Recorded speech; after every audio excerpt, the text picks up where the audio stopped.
In the vastness of the starry void, where black seas of space stretched endlessly, humanity had learned to thrive.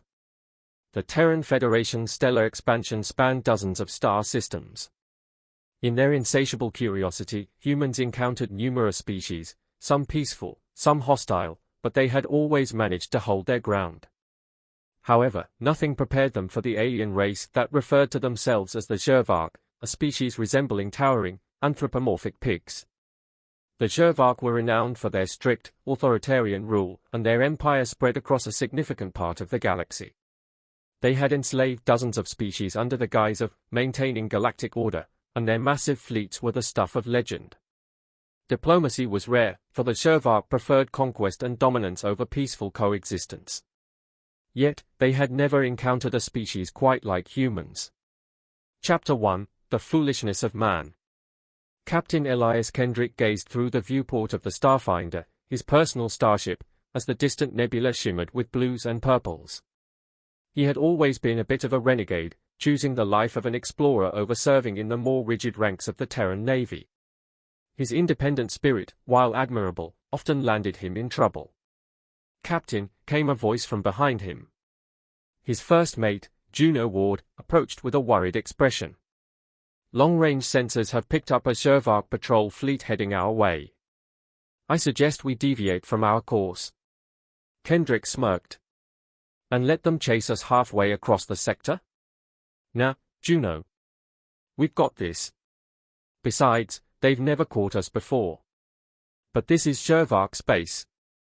We're not dealing with run-of-the-mill pirates," Juno cautioned. Kendrick shrugged. "All the more reason to see what they're hiding out here. Let's take a peek." Ignoring his crew's growing unease, Kendrick pushed forward. The Starfinder drifted deeper into uncharted space, a territory the HFY claimed as their own. His curiosity overwhelmed his caution, and that's when disaster struck. Moments later, the ship was yanked out of subspace by a powerful interdiction field. The HFY fleet, much larger than Kendrick had anticipated, surrounded them with alarming precision. "Terran vessel Starfinder," boomed a guttural voice over the ship's comms, "you are trespassing in restricted HFY territory. Power down your engines and prepare to be boarded. Resistance will result in immediate termination." Kendrick's bravado drained from his face, replaced by a grim expression. Well, that escalated quickly. Chapter 2: Captured. The HFY boarding party arrived with frightening efficiency. Towering over the humans, their porcine snouts snuffled the air as their beady eyes regarded the crew with disdain. The lead HFY officer, clad in imposing black armor, snorted in amusement as he approached Kendrick. "You humans are always too bold for your own good," he said in a deep, gravelly voice. "This is why your kind must be taught a lesson." Kendrick, despite the fear curling in his gut, squared his shoulders. "We're explorers. We didn't mean to intrude." "Foolishness is no excuse," the HFY officer growled. "You will be taken to Jerka, our capital, and there you will be judged." As they were escorted in chains aboard the HFY mothership, Kendrick whispered to Juno, "We've got to figure a way out of this." Her eyes narrowed. "I'm working on it." The HFY's capital planet, Jerka, was a marvel of architectural brutality, a sprawling fortress world where the strong ruled with an iron hoof. Humans were paraded through the streets, jeered at by HFY citizens who saw them as nothing more than prey to be dominated. Kendrick was brought before the Council of Dominance, a group of HFY warlords who governed their empire. Sitting atop thrones of stone and iron, their gazes were filled with contempt for the human who dared enter their space. "Your insolence cannot go unpunished," the head warlord intoned. "You will be sent to labor in the quarries of Gultorak, where you will learn your place in the galaxy." Kendrick bristled. "You can't do this. We're not slaves." "You are whatever we say you are," the warlord sneered. "You are nothing before the might of the HFY." Chapter 3: Humanity's Defiance. As Kendrick toiled in the harsh conditions of Gultorak, a fire grew within him. He had seen the worst that HFY had to offer, their cruelty, their arrogance, and he knew that humanity could not be crushed so easily. For weeks, he observed the other prisoners, members of various species, all beaten into submission. But Kendrick was different. He would not bow. One night, as the moons of Gultorak bathed the quarries in silver light, Kendrick gathered the other human prisoners. "We can't keep waiting for a rescue that's never coming," he said, his voice low but filled with intensity. "We have to fight back. The Shervark think they've won, but they don't know what humans are capable of." Juno, who had managed to remain by Kendrick's side through the ordeal, nodded. "We'll need weapons, a plan, and a lot of luck." "We make our own luck," Kendrick said, a determined gleam in his eye. Over the next few days, they began their preparations. Using scavenged parts from broken machinery and bits of metal smuggled in from the Shervark's supply depots, the humans slowly armed themselves.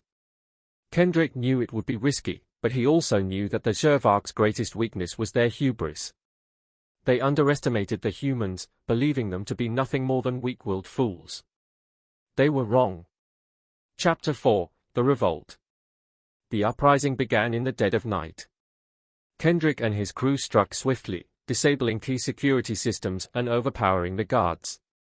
The element of surprise was on their side, and soon, the quarries erupted in chaos. Other species, inspired by the humans' defiance, joined in the rebellion. The Shervark guards, though powerful, were unprepared for such organized resistance. Kendrick led the charge, his mind racing with strategies honed from years of experience. He knew that they couldn't win in a prolonged fight, but their goal wasn't total victory, it was escape.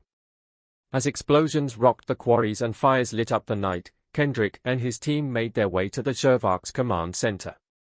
There, they seized control of the main communication array and sent a distress signal to the Terran fleet. Back on Earth, the Terran Navy received the message.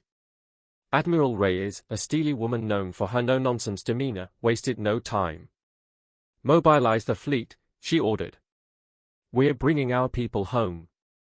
Chapter 5: Humanity Unleashed. The Terran fleet arrived in orbit above Gultorak just as the rebellion reached its climax.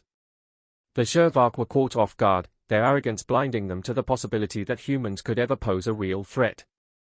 The sky lit up with the brilliance of energy weapons as the Terran ships engaged the Shervark's planetary defenses. It was a ferocious battle, but the humans fought with a fierceness born of desperation and pride.